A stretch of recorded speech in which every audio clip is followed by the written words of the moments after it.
We are going to customize the user interface so both we can be on the same page.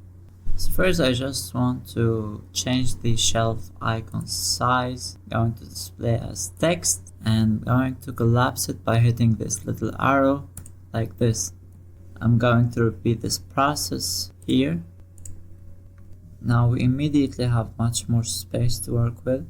Now we can collapse or maximize the pane. We can collapse it like this, as you can see. But if you want to close it, we can also close it from this little arrow, close pane all tabs. And now we can hit B, the keyboard, to display the parameter editor, so we have more space for the network editor. Now here we can maximize the tree view, as you can see, and we will close it because we don't need it. We can have it here, or we can have it from here. Now from the display setting, click on the grid, and hitting D, you can go to the background and hit dark, so you can have a dark background.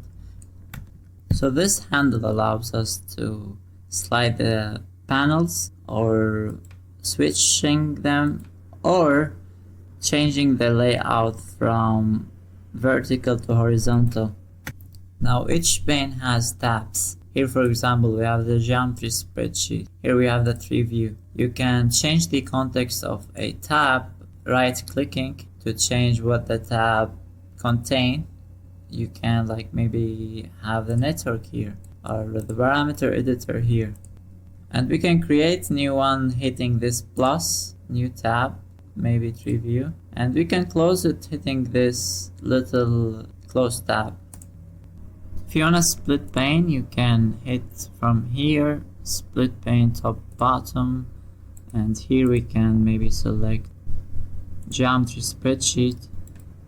So we have geometry spreadsheet here and the 3D viewport here.